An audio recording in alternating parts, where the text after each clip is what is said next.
Investment সামিটে আমরা অংশগ্রহণ করেছি জাতীয় নাগরিক পার্টি। আমাদের সাথে গত 2 দিনে অনেক ইনভেস্টর কথা বলেছিল, বিভিন্ন দেশের প্রতিনিধি দল এসেছিল, UK, USA, China, Canada, Russia, middle ইস্টের, নিউজিল্যান্ড, আর্জেন্টিনা, অনেক দেশের প্রতিনিধি দল এসেছিল, কথা বলেছিল।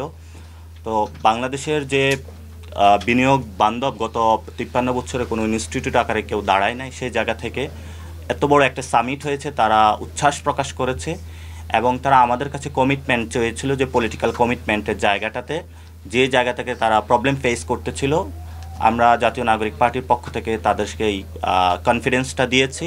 ভবিষ্যৎ বাংলাদেশের জায়গা থেকে ইনভেস্টমেন্ট হ্যাভেন বানানোর ক্ষেত্রে এনসিপি কাজ করে যাবে এবং এই ইনভেস্টমেন্ট হ্যাভেনে তাদেরকে আসার জন্য আহ্বান জানিয়েছি এবং তাদেরকে আমরা আশ্বস্ত করেছি এনসিপির হাত ধরেই ভবিষ্যৎ বাংলাদেশ উন্নত রাষ্ট্রে পরিণত হবে এবং তাদেরকে উন্নত রাষ্ট্রের সহযাত্রী হওয়ার জন্য আমরা তাদেরকে আহ্বান জানিয়েছি। তারা অনেকগুলো বিষয় চ্যালেঞ্জ আকারে তুলে ধরেছিল, সেখানে বলেছিল যে অনেক ক্ষেত্রে দেখা গেছে তারা প্রবলেম ফেস করতেছে, ঘুষের কারণে, ব্যুরোক্রেসির প্রবলেম, বিভিন্ন জায়গায় আইন শৃঙ্খলার প্রবলেম। আমরা সেগুলো তাদেরকে নিশ্চিত করেছি নাগরিক পার্টি ঐক্যবদ্ধভাবে বাংলাদেশের সকলের সাথে কাজ করবে, আইন শৃঙ্খলা থেকে শুরু করে পলিটিক্যাল কমিটমেন্ট এবং বিনিয়োগ বান্ধব যত সুযোগ সুবিধা সৃষ্টি করা যায় সেই জায়গাতে।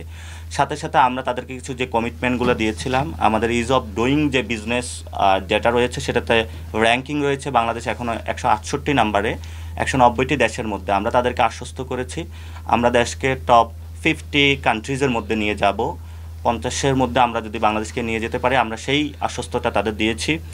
আমাদের বর্তমান এফডিআই যে ইনফ্লোটা রয়েছে সেটা হলো $1.3 বিলিয়ন, আমরা এটা 15 বিলিয়নে উন্নতি করতে চাই এবং সেই কমিটমেন্টের জায়গা থেকে এনসিপি কাজ করবে তাদের সাথে। এবং তারা অনেকগুলো সেক্টর আমাদেরকে নতুন করে দেখিয়ে দিয়েছেন এবং আমরাও সেখানে কমিটমেন্ট করেছি। আমরা অনেক সেক্টরে, যেমন রিনিউয়েবল এনার্জি রয়েছে, ইভি টেকনোলজি রয়েছে, আমাদের ব্লু ইকোনমি রয়েছে এবং নতুন করে হেলথ কেয়ার সেক্টরে আমাদের অনেক কাজের এমপ্লয়মেন্টের সুযোগ রয়েছে, আমরা সেগুলো তাদেরকে আশ্বস্ত করেছি। এবং গত 15 বছরে অনেক ক্ষেত্রে ফাইন্যান্সিয়াল ইনস্টিটিউশন, যেটা তাদের একটা বড় কনসার্নের জায়গা ছিল, মানি লন্ডারিংয়ের কারণে ব্যাংকিংগুলো দেউলিয়া হয়েছে এবং অনেক ফাইন্যান্সিয়াল সেক্টরটায় ধসে পড়েছিল, সেই জায়গা থেকে আমরা তাদেরকে আশ্বস্ত করেছি নন পারফর্মিং যে লোনগুলো রয়েছে এটা বর্তমানে 30%, আমরা এটা বিলো দ্য 10% আমরা নিয়ে আসার চেষ্টা করব।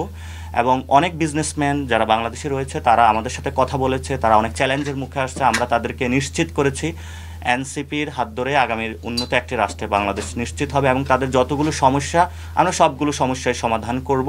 সেখানে এনসিপি সরকারি দলে থাকুক, বিরোধী দলে থাকুক, যেভাবেই থাকুক না কেন, ঐক্যবদ্ধভাবে সবার সাথে মিলে কাজ করে দেব। তো তাদের একটি বড় জায়গাটা ছিল সেটা হলো পলিসি কন্টিনিউটি। তা আমরা তাদেরকে আশ্বস্ত করেছি বাংলাদেশে বিভিন্ন দল যখন ক্ষমতায় আসে তখন পলিসিগুলো ব্রেক করে, সেই জায়গা থেকে আমরা তাদেরকে আশ্বস্ত করেছি পলিসি যাতে ব্রেক না হয়, স্টেট লেভেলে কাজ করার জন্য আমরা অল পার্টিজ ইকোনমিক একটা কাউন্সিল গঠনেরও তাদেরকে কথা বলেছি এবং সেটা আমরা সরকারের কাছে প্রস্তাব রাখছি যাতে আমাদের ইকোনমিক কখনোই ব্রেক না হয় এবং ইকোনমিক ফ্লোটা ঠিক থাকে। সেই জন্য সব দল মত নির্বিশেষে সবাই যদি ইকোনমিক একটা চার্টার আমরা করতে পারি ইনভেস্টমেন্ট হ্যাভেন বানানোর জন্য, সেক্ষেত্রে আমরা সরকারের কাছে দাবি জানাচ্ছি।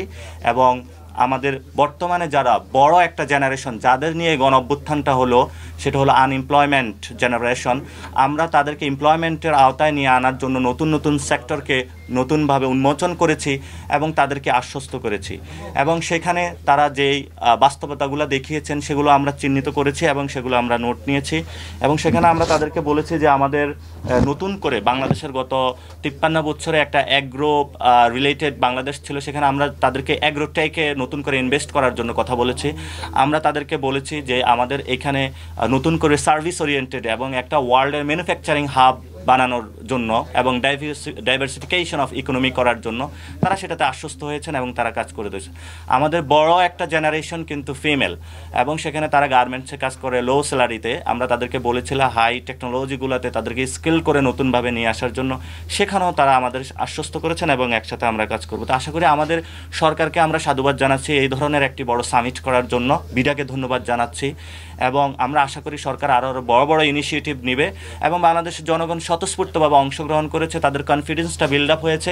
আমরা মানুষকে বলবো আশা রাখুন বাংলাদেশ নতুন করে স্বপ্নযাত্রা এগিয়ে যাবে, এনসিপি বাংলাদেশের মানুষের সাথে থাকবে, মানুষের জন্য কাজ করে যাবে। ধন্যবাদ সকলকে।